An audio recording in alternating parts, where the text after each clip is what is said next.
Hello students, this is Akansha Khatri from Axis Institute.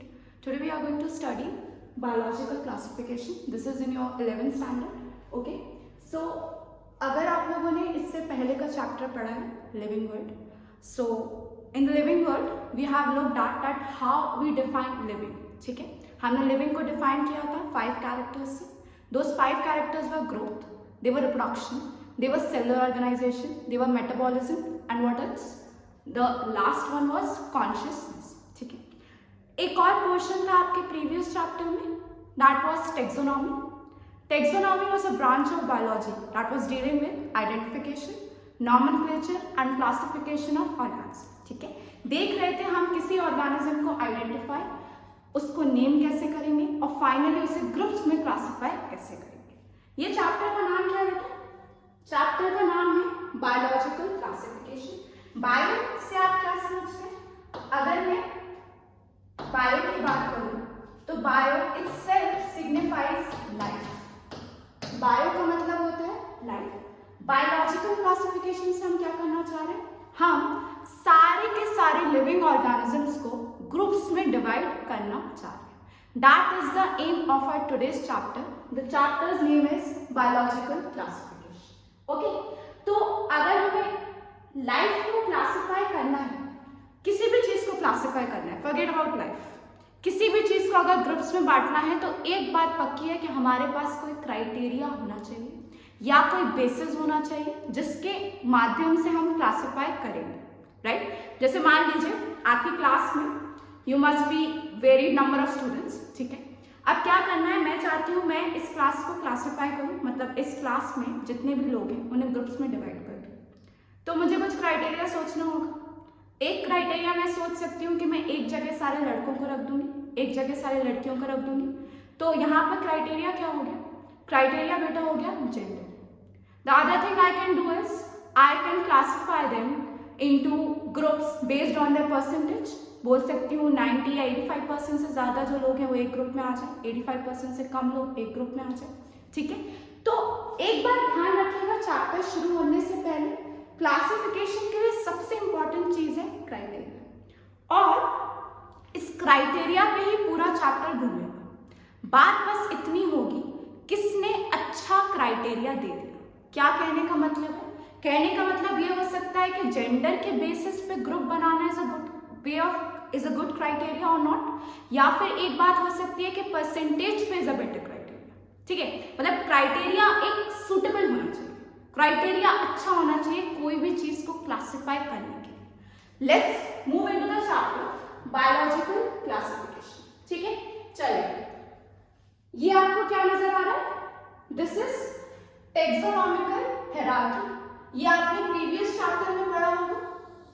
This entire thing is taxonomical hierarchy.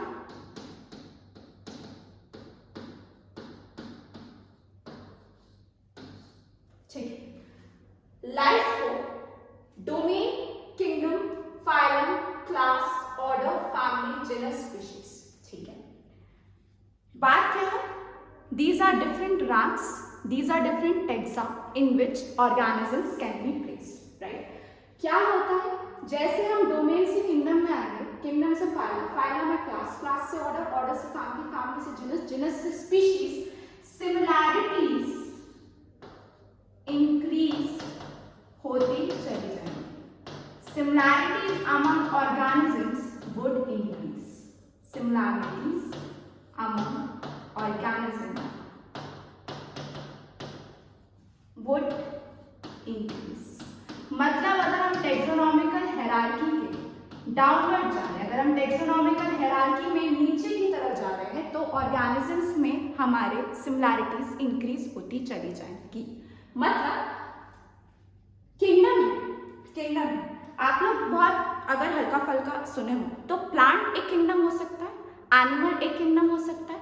नहीं भी सुना हो तो अगर आप लोग ने फर्स्ट चैप्टर पढ़ा होगा तो आपके फर्स्ट चैप्टर में इन द प्रीवियस चैप्टर हम लोग ने देखा है कि हम लोग 2 या मैं कहूँ 4 ऑर्गेनिजम्स को क्लासिफाई किए थे, उनको वेरियस टेक्सा को डिफाइन किए थे. One among them was wheat, wheat को हमने क्लासिफाई किया था। वीट प्लांट है या एनिमल है? प्लांट है, पक्की बात है, वीट इज अ प्लांट, ठीक है। एनिमल भी एक किंगडम हो सकता है, प्लांट भी एक किंगडम हो सकता है। एक सोचने वाली बात है कि प्लांट और एनिमल में ज्यादा सिमिलैरिटी होगी, प्लांट या एनिमल में, या फिर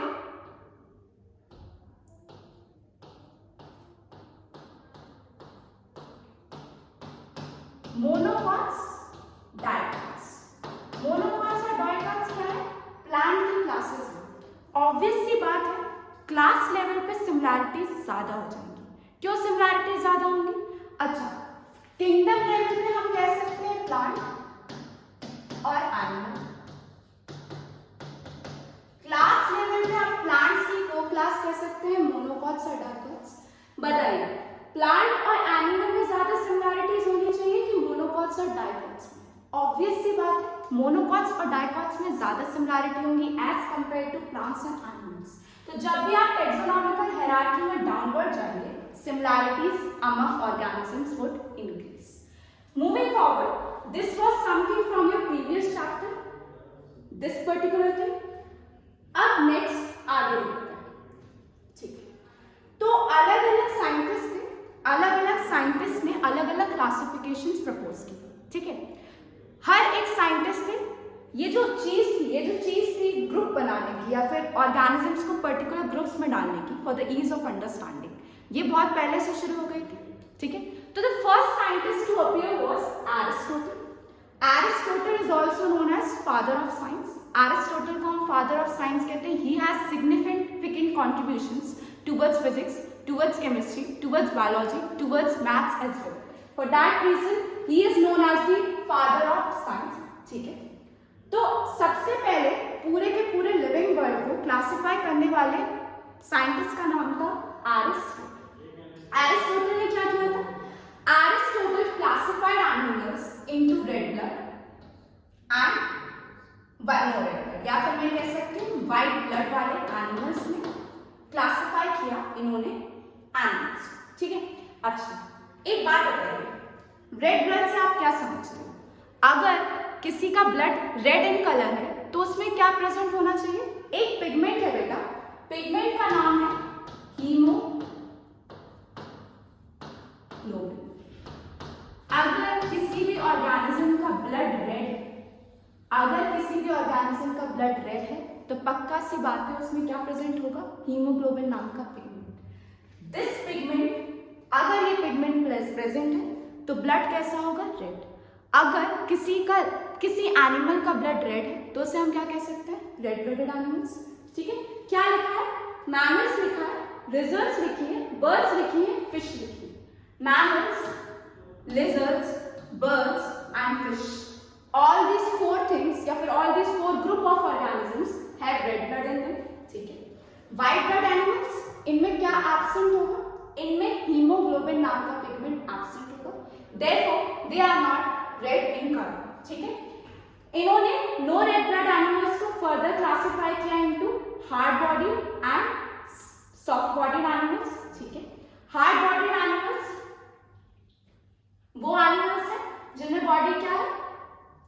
हार्ड किस वजह से हो सकती है? कोई एक एक्सोस्केलेटन प्रेजेंट होगा, राइट, कोई एक आउटर कवरिंग प्रेजेंट होगी, जैसे शेल। अगर किसी में शेल प्रेजेंट है तो उसकी बॉडी हार्ड हो सकती है या नहीं होगी? देखते हैं। अगर कोई हार्ड बॉडी है, हार्ड बॉडी में इसमें एग्जांपल दिया गया है इंसेक्ट्स का। इंसेक्ट्स की बॉडी हार्ड है। सॉफ्ट बॉडी में एग्जांपल दिया गया है शेल या फिर नो शेल, ठीक है। अगर पहली बात बॉडी है, बॉडी कैसी है? हार्ड, एग्जांपल दिया है इंसेक्ट्स का। अगर सॉफ्ट बॉडी है तो could be covered by shell, मतलब एक शेल से कवर हो सकती है या तो शेल से नहीं भी कवर हो सकती, ठीक है। इन्होंने क्या किया? सबसे पहले इन्होंने एनिमल्स उठाए, एनिमल्स को इन्होंने क्लासिफाई किया into red blooded animals and white blooded animals या फिर नो रेड ब्लड, ठीक है। रेड ब्लड है तो मतलब हीमोग्लोबिन है। रेड ब्लडेड एनिमल्स में इन्होंने रखा मैमल्स को। What are mammals? मैमल्स को आप इजीली बोल सकते हैं with functional mammary glands in male or female? Female. Those with functional mammary glands in females. Mammalia को अगर आपको define करना है, what are mammals? They can be easily defined by this statement. The statement says वो organisms जिनमें functional mammary glands present हैं, they are mammals. ठीक है? Lizards you are familiar with, birds you are familiar with, fish you are familiar with. आगे animal kingdom में इन सबको हमें और ज्यादा डिटेल में देखेंगे. फिलहाल के लिए red blood animals are mammals, lizards, birds and fish.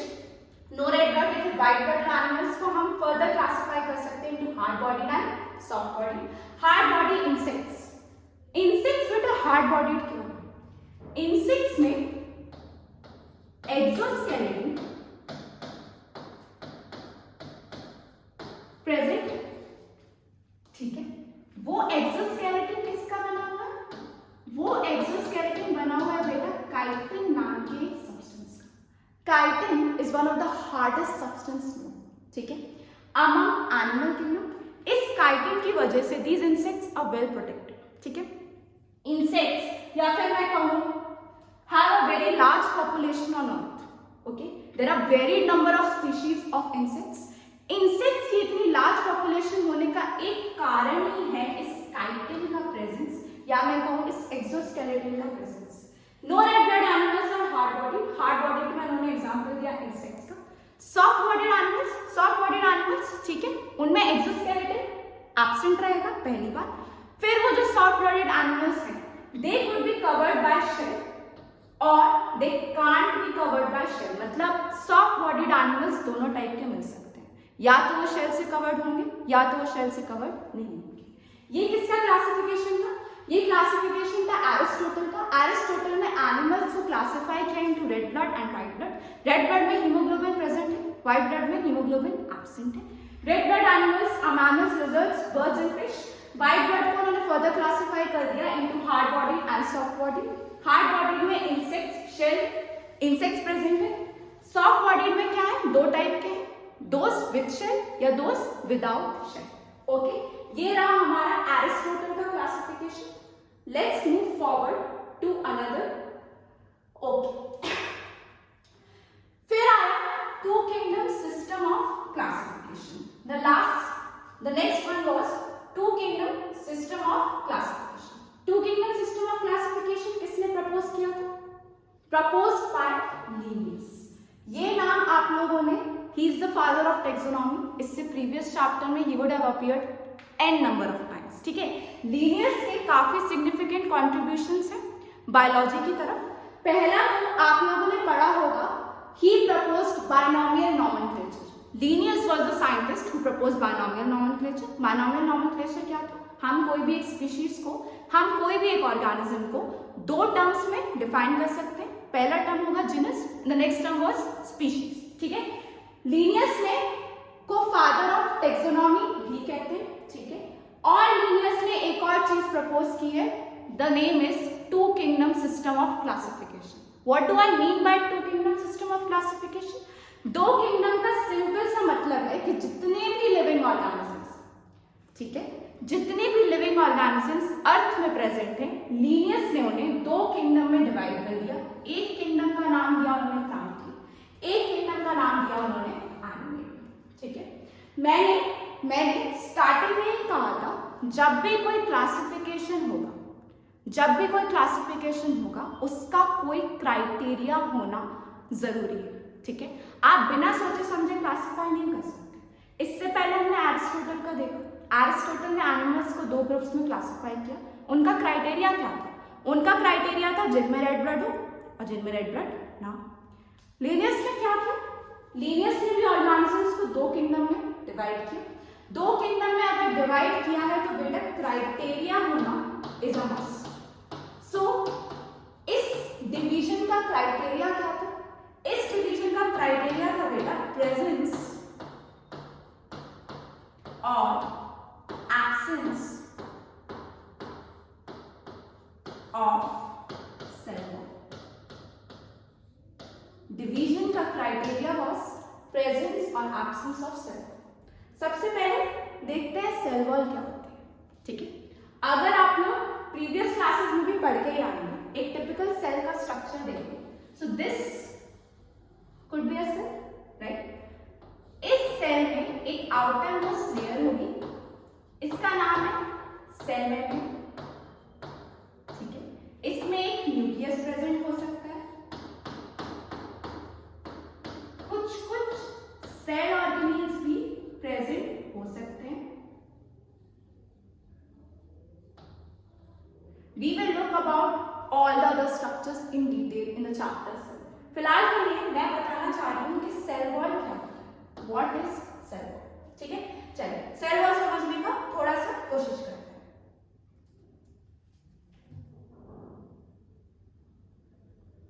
Okay, so what is cell wall, ठीक है। ये मान लीजिए हमारा सेल है, ठीक है। इसमें एक सेल मेम्ब्रेन प्रेजेंट है,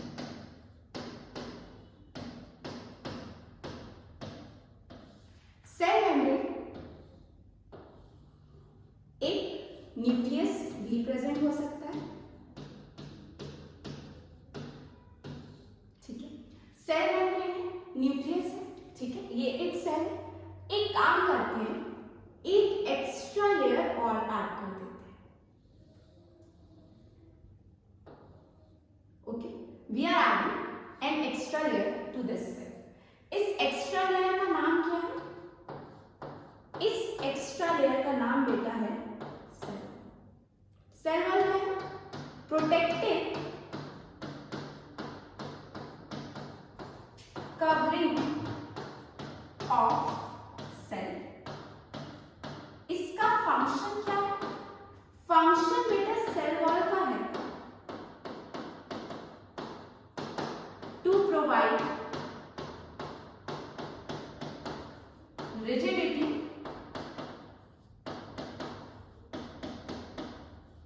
टू सेल, ठीक है। एक सेल मेम्ब्रेन है, सेल मेम्ब्रेन के बाहर एक और एक्स्ट्रा प्रोटेक्टिव कवरिंग प्रेजेंट है। इस एक्स्ट्रा प्रोटेक्टिव कवरिंग का नाम सेल वॉल है। सेल वॉल का function is to provide rigidity to cell. What do you understand by rigidity? अगर एक सेल है, अगर सेल को अपना शेप रिटेन करना है, अगर वो रिजिड होगा तब वो अपना शेप ज्यादा बेटर रिटेन कर सकता है। मतलब क्या है? रिजिडिटी को हम कह सकते हैं टू रिटेन शेप, राइट।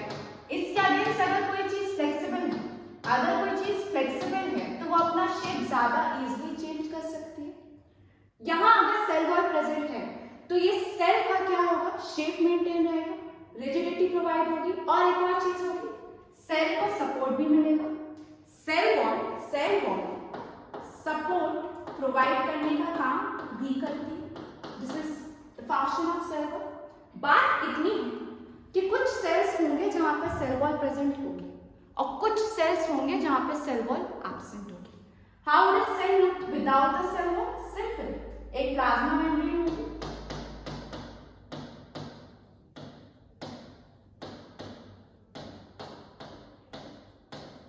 एक न्यूक्लियस होगा,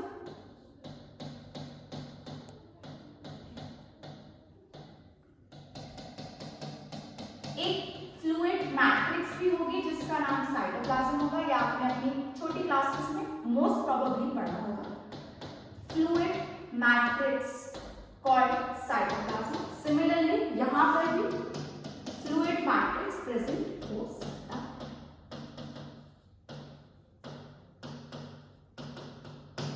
ठीक है। तो ये था हमारा पूरा cell wall, what is cell wall. Cell wall को हम क्या कह सकते हैं? It is the outermost protective covering of a cell. Its function is to provide rigidity and support to the cell. एक बात ध्यान रखने वाली है, सारे सेल्स में सेल वॉल नहीं होगी, कुछ सेल्स ऐसे हो सकते हैं जिनमें सेल वॉल एब्सेंट होती है। Now let's go back to our biological classification. हम लोग लीनियस का क्लासिफिकेशन देख रहे थे, who is a very important scientist for biology, ठीक है। तो इन्होंने ऑर्गेनिजम्स को किंगडम प्लांटी और किंगडम एनिमलिया में डिवाइड किया। अब डिवाइड करने का इनके पास कुछ बेसिस भी होना चाहिए। What was the basis for classification? Basis बेटा इनका था, या मैं कहूं क्राइटेरिया इनका था, अगर मैं इनका क्राइटेरिया की बात करूं, इस डिवीजन का क्राइटेरिया वॉज प्रेजेंस और absence of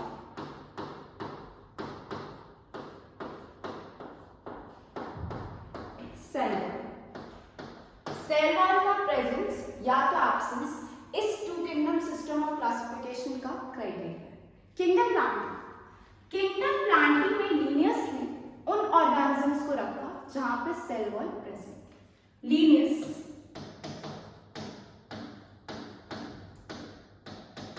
included organisms with a cell wall in plant। तो बचा एनिमली में सिंपली उन्होंने उन ऑर्गेनिजम्स को रख दिया जिनमें सेल वॉल एब्सेंट है। He included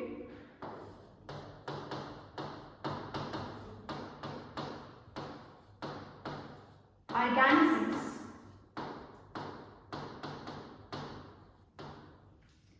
without a cell wall in animal।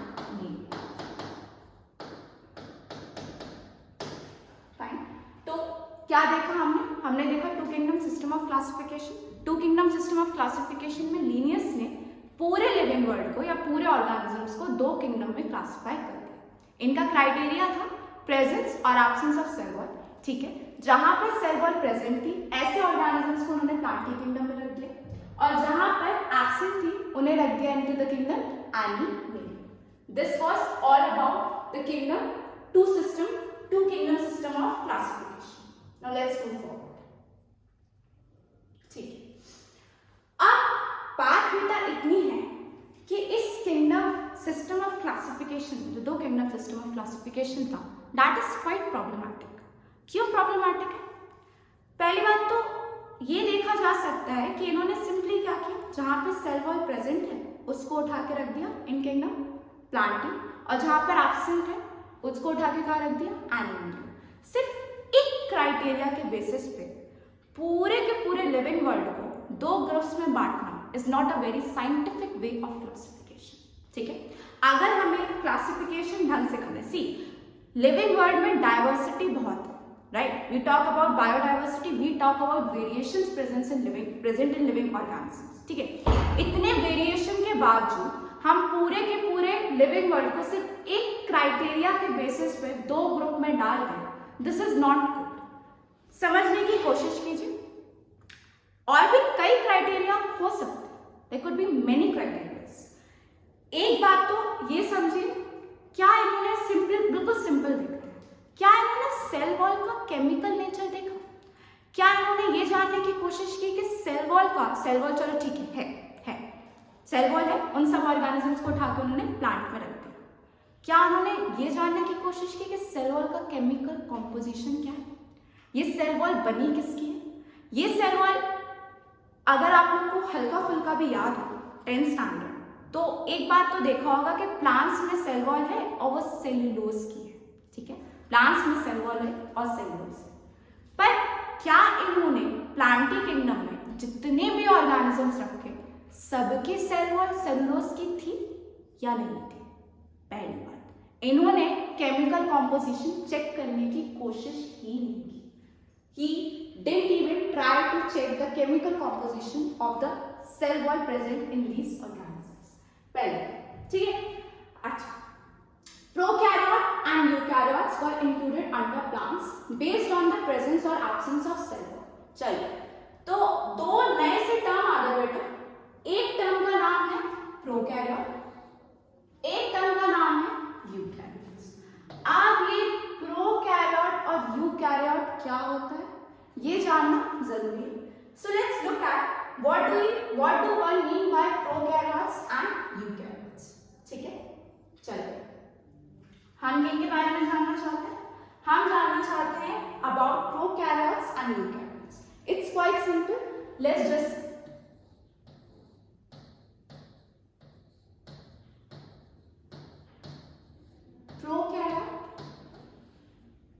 या मैं इसे लिख सकती हूँ prokaryotic cell.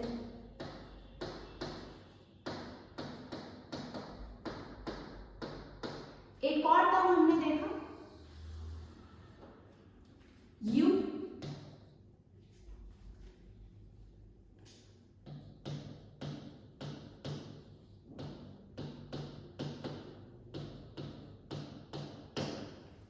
Prokaryotic cell, eukaryotic cell. जरा संधि विच्छेद करने की कोशिश करते हैं। Let's try to break these words या ब्रेक दिस वर्ड। प्रो यहां पर सिग्निफाई करता है बेटा primitive, pro means primitive.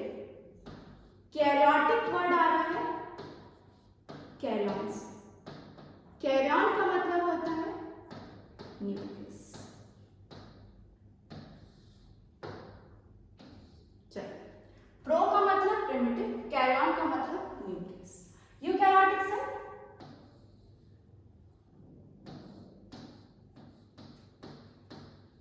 You का मतलब होता है ट्रू।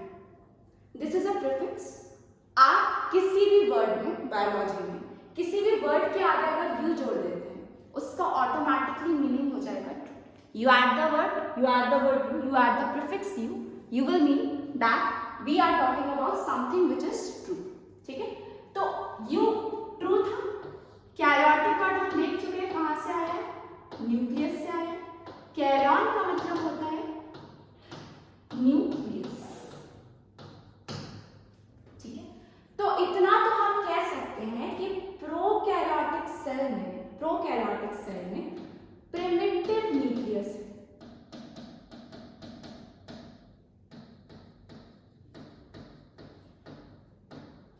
ठीक है, प्रोकैरियोटिक सेल में प्रिमिटिव न्यूक्लियस है। यहां हम एक बात और कह सकते हैं कि यूकैरियोटिक सेल में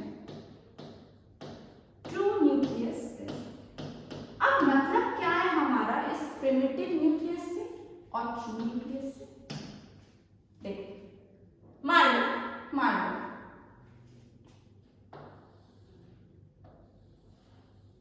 ये हमारा सेल है। सेल में एक सेल मेम्ब्रेन प्रेजेंट है।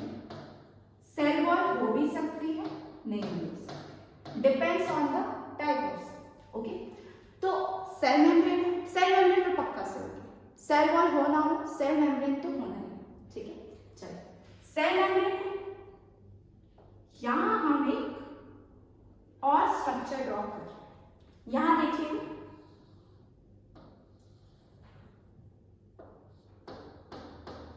सेल मेम्ब्रेन यहां पर भी प्रेजेंट है। कहां पर, प्रोकैरियोटिक सेल में। यूकैरियोटिक सेल में भी सेल मेम्ब्रेन प्रेजेंट है। ये स्ट्रक्चर ड्रॉ किया है, न्यूक्लियस बनाया। अब जरा ध्यान दीजिए,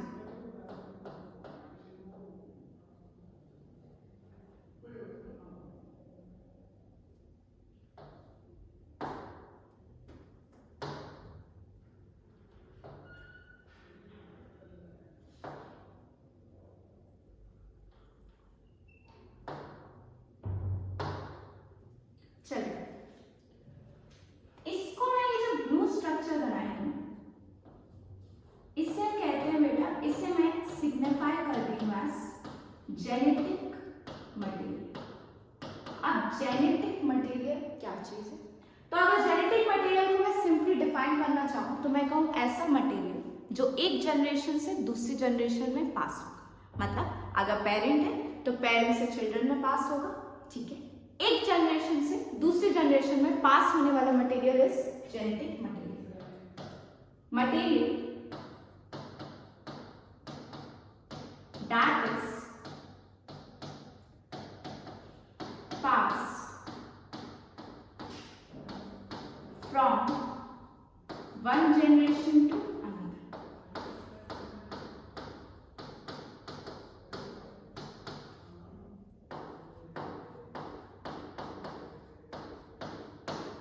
इसको क्या कह रहे हैं? Genetic material. एक और खासियत है जेनेटिक मटेरियल की, ये जेनेटिक मटेरियल किसी भी एक ऑर्गेनिज्म के कैरेक्टर्स को डिफाइन करेगा। What do I mean bye characters? देखिए मेरी आंखें ब्लैक कलर की, ये क्या है? मेरा एक फीचर है। ये फीचर बताने वाला या डिफाइन करने वाला चीज क्या है? ये genetic material. Genetic material defines features of an organism. उसकी आंख का रंग क्या है, उसके बालों का रंग क्या है, skin colour and a lot of variety of things. तो जेनेटिक मटेरियल की एक तो ये मटेरियल है जो एक जन से दूसरी जनरेशन में पास हो रहा है। दूसरी खासियत इस मटेरियल की है कि ये डिफाइंस कैरेक्टर्स ऑफ ऑर्गेनिजम्स।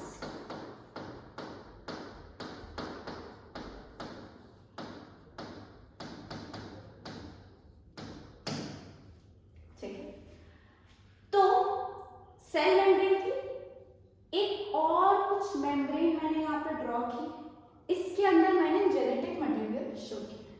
जरा यहाँ पर आते हैं, प्रिमिटिव न्यूक्लियस वाले केस पे आते हैं। लीजिए यहाँ पे मैंने जेनेटिक मटेरियल शो कर दिया। अब डिफरेंस क्या है फिर प्रोकैरियोटिक और यूकैरियोटिक सेल में? डिफरेंस यहाँ पर